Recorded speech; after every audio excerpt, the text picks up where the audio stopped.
നമസ്കാരം. എല്ലാ NTV പ്രേക്ഷകർക്കും നിങ്ങളുടെ ഇന്ന് എന്ന പ്രോഗ്രാമിലേക്ക് സുസ്വാഗതം. ഇന്ന് 2025 സെപ്റ്റംബർ മാസം 12-ാം തീയതി 1201 ആണ്ട് ചിങ്ങമാസം 27-ാം തീയതി വെള്ളിയാഴ്ച. ഇന്നത്തെ ഉദയനക്ഷത്രം ഭരണിയാണ്. ഭരണി നക്ഷത്രം അത്ര കണ്ട് ശുഭനക്ഷത്രമല്ല.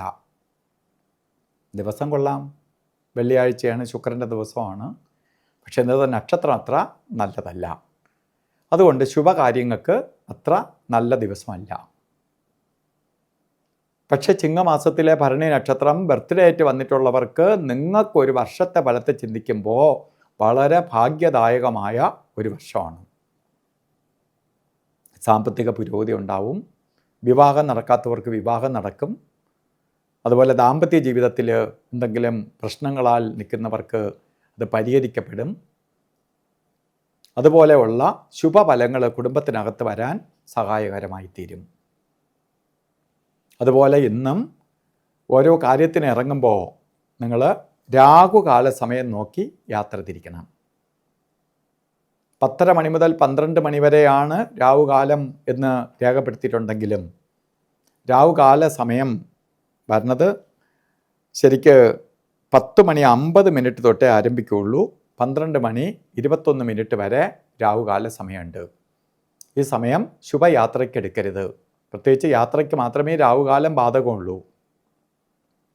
അല്ലെങ്കിൽ ഇന്ന് അത്ര മുഹൂർത്തമുള്ള ദിവസമല്ല. എങ്കിൽ പോലും ഗുളികകാല സമയവും യമകണ്ഠകാല സമയവും ഒരു ശുഭകാര്യങ്ങൾക്കും എടുക്കരുത്. അല്ലെ, ഗുളികൻ്റെ ബന്ധം വരുന്ന സമയമാണ് 7:49 മണി മുതൽ 9:19 വരെയും.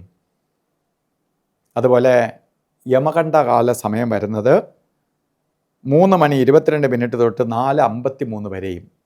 ഈ സമയം ഒരു ശുഭകാര്യങ്ങൾക്കും എടുക്കാതിരിക്കുക. ഇന്ന് നമുക്ക് ചില കാര്യങ്ങൾ ചെയ്തേ തീരുള്ളൂ എന്ന അവസ്ഥ വരികയാണെങ്കിൽ നമുക്ക് അഭിജിത്ത് മുഹൂർത്തത്തെ ആശ്രയിക്കാം. അഭിജിത്ത് മുഹൂർത്തം പറഞ്ഞത് ഇന്നത്തെ ദിവസം 11:57 തൊട്ട് ആരംഭിക്കും. 12:45 വരെ 48 നേരം അഭിജിത്ത് മുഹൂർത്ത സമയമാണ്. ഈ സമയം ഒരു പോസിറ്റീവ് കവചം നിൽക്കുന്ന സമയമായതുകൊണ്ട് നമ്മൾ ചെയ്യുന്ന കാര്യങ്ങൾക്ക് പോസിറ്റീവായിട്ട് കലാശിക്കും. അപ്പോൾ ഈ സമയം നമുക്ക് അത്യാവശ്യമായിട്ട് ചില കാര്യങ്ങൾക്ക് എടുക്കണമെങ്കിൽ ഈ സമയം തിരഞ്ഞെടുക്കുക. അതുപോലെ ഇന്നും ഓരോ കാര്യത്തിന് പോകുമ്പോഴും വീട്ടിൽ നിന്ന് ഇറങ്ങുമ്പോൾ വസ്ത്രധാരണത്തിന് പ്രാധാന്യം കൊടുക്കുക. ശുക്രൻ്റെ കളറായ റെഡ് മിക്സായിട്ടുള്ള വസ്ത്രം ധരിക്കുന്നത് ഭാഗ്യദായകമായി തീരും. ഇന്നത്തെ ദിവസം എല്ലാവർക്കും നല്ലത് വരട്ടെ എന്ന് പ്രാർത്ഥിച്ചുകൊണ്ട് നിർത്തുന്നു.